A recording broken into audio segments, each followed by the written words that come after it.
Bonjour, bienvenue. Je vais vous présenter l'interface de Blender rapidement. Nous sommes ici avec la version 4.5. Cette interface a l'air complexe à la première fois, car les infographistes et les designers qui sont habitués aux logiciels comme Adobe et autres, en général, ne s'en sortent pas avec cette interface. Ils se sentent un peu intimidés par l'interface. Je vais activer ici Screencast.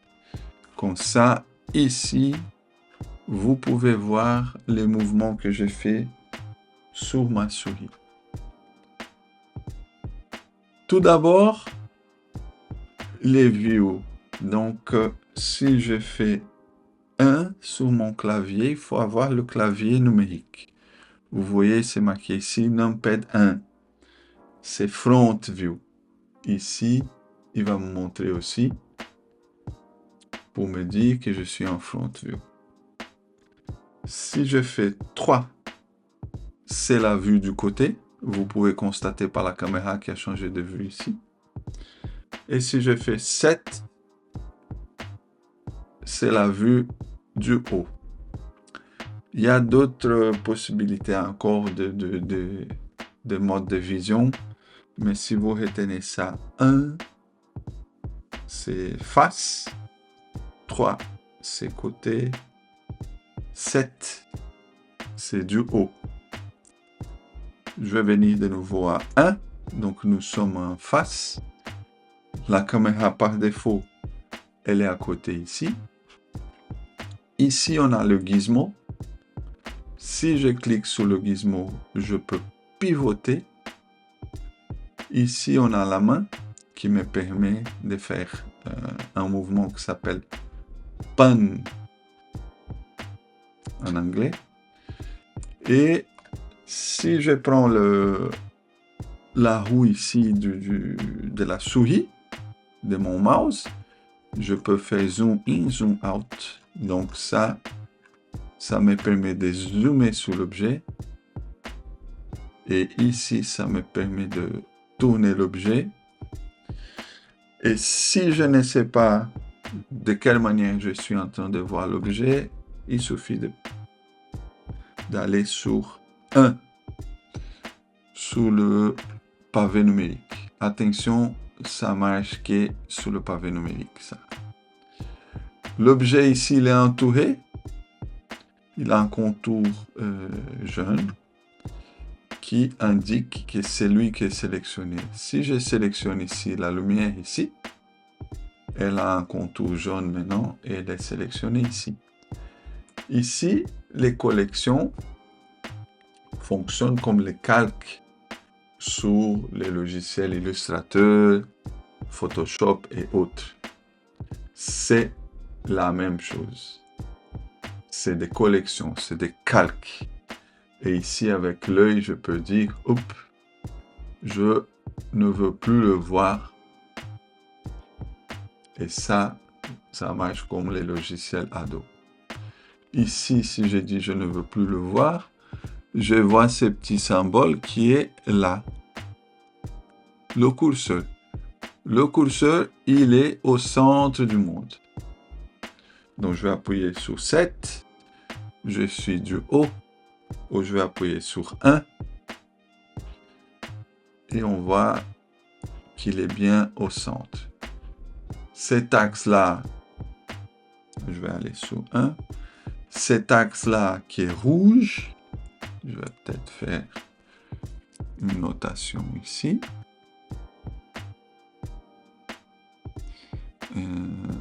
Annotate. Cet axe-là, rouge, est indiqué ici rouge.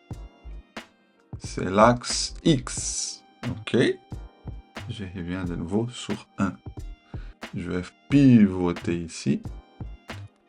Cet axe-là, vert,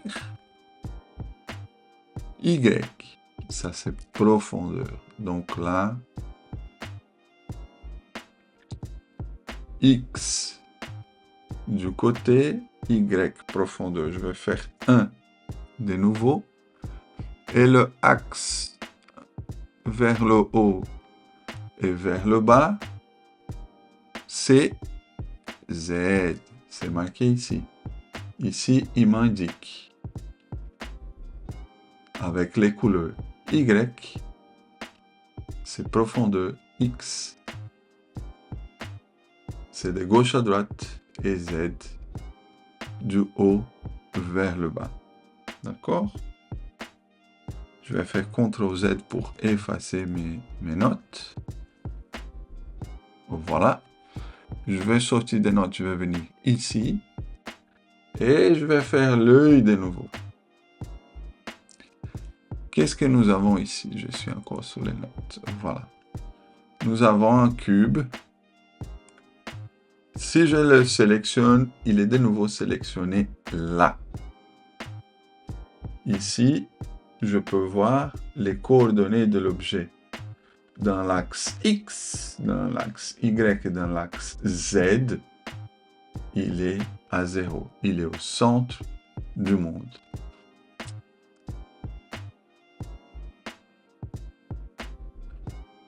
Donc, je suis avec mon cube en face.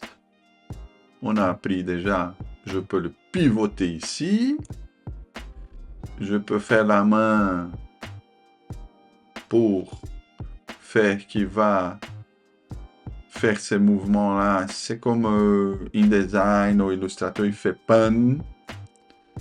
Ici, il peut faire zoom aussi. Ah oui, je dois appuyer. Mais je ne fais pas zoom là. Je fais la main ici et je fais zoom avec... Vous entendez la truc, c'est la roue de ma souris. Je vais faire 1. Je vais le mettre ici. Boire un peu de café, hein, sinon ça va pas. Ok, je vais mettre sur 1. Je vais mettre N de Nazareth. Et N va me sortir ces panneaux-là. Hein? Panneau des options. Ici, je suis sur Item.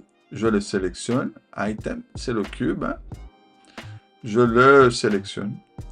Il va me dire, il est à 0, 0, 0.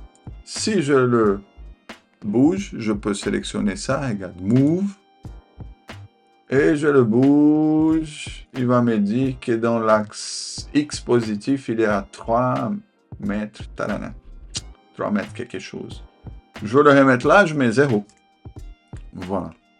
C'est-à-dire que maintenant, si je bouge mon cube, je veux qu'il soit là comme au départ, je mets 0. 0. Il est dans les 3 axes. Parce que dans l'axe Y, Z et X, il est tout à 0. Rotation. Ensuite, donc ça, c'est location, c'est sa position. Je vais mettre de nouveau 1. Et je vais faire pan légèrement. Comme ça, vous pouvez voir. Ensuite, rotation. Aussi dans les 3 axes, hein, on est en 3D. Hein. Si j'ai rotation ici, et rotation dans l'axe X, je le mets à 0 de nouveau. Si j'ai rotation ici et rotation dans l'axe Y, je le mets à 0. Et si j'ai rotation ici, attention, parce qu'on fait souvent ça, on veut qu'il rotationne sans sauter. Il est dans l'axe Z. Je le mets à 0 de nouveau. Je mets à 1. Il y a une différence entre ce que tu vois et la rotation ici. La rotation, ici, c'est la manière où je le vois. Mais il est à moins 20. Je vais le mettre à 0 et je vais appuyer sur 1 de nouveau pour être en front. Scale. Donc, vous allez voir aussi mon logiciel. Tous mes logiciels, ils sont en anglais. Hein. Il faut essayer de suivre. Je vais faire la traduction pour les francophones. mais je vous conseille vraiment, vraiment, vraiment d'utiliser tous les logiciels de graphisme en anglais. Pourquoi? Parce que les termes ils sont mal traduits, voilà. Pour ceux qui utilisent Adobe, vous pouvez voir les termes, ils sont super mal traduits. Vous n'allez jamais vous en sortir en français.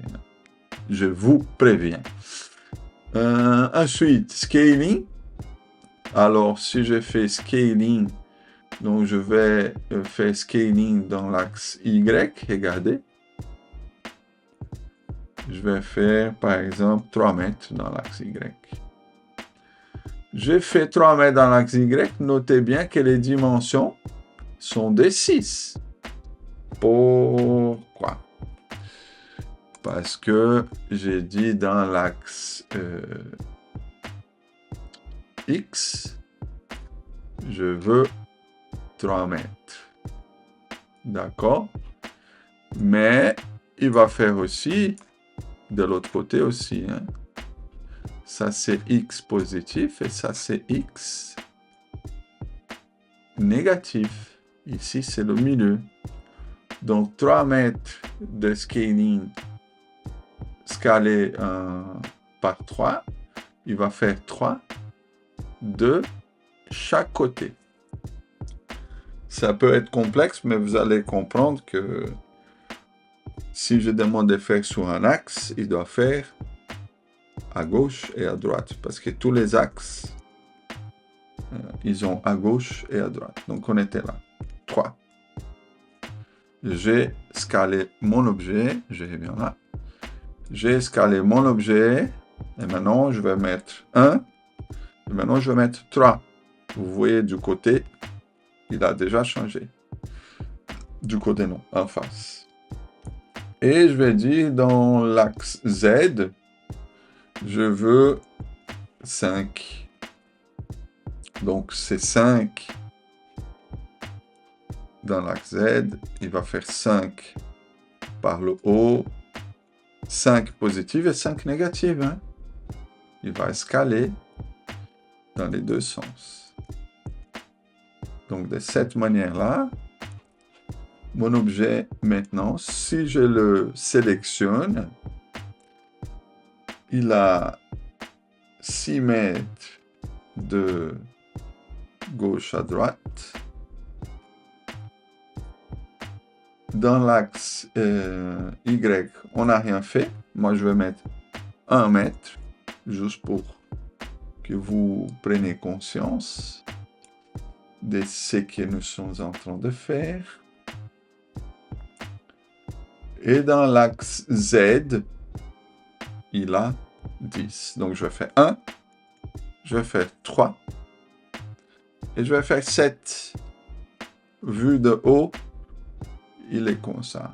Ici, je fais panne.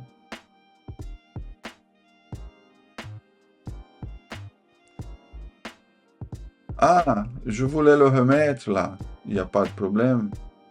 Ici, on peut dire 2, 2, 2. Voilà, je le remis comme il était. Le 1, c'est très important, mais ça, on peut voir plus tard. Le 1, c'est comme il est interprété dans le monde. Ça, c'est son échelle réelle. D'accord? Son échelle réelle là est 2 mètres par 2 mètres par 2 mètres. Voilà. Il faut essayer un peu de jouer un peu avec ça pour comprendre les mesures de votre objet. Quelque chose qu'on fait souvent, on fait la mollet ici. Voilà, de nouveau, je suis avec mon mouse, ma souris. Et on fait quelque chose comme ça. Hop. Oui, je zoome, je dézoome. J'ai perdu mon objet. Ça arrive à tout le monde qui commence dans la 3D. Qu'est-ce qu'on fait? On recommence un nouveau document?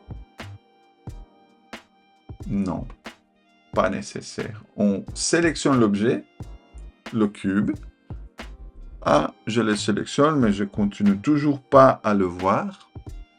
ici View, Frame Selected. Donc, mettez-moi le objet sélectionné sous le cadre. Et bon, bah. Oh là là, il revient là. Voilà. Donc ça va arriver souvent. Ici, je suis en train de dézoomer, dézoomer, dézoomer. Oups, mon objet est disparu. Frame to selected. Il est là de nouveau. Je peux faire ma souris. Ou, comme je vous avais dit, vous pouvez faire ici aussi.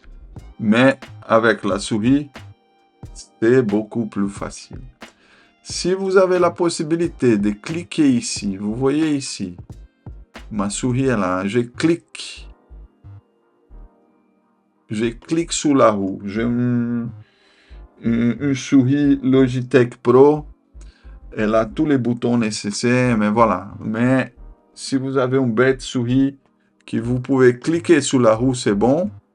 Alors je fais zoom in, zoom out en roulant. Mais si je clique sur la souris, je peux la tourner aussi. C'est la même chose qui est fait ici. Tout ça, c'est la même chose qui est fait ici. Mais prenez l'habitude de le faire ici. C'est plus sympa pour vous.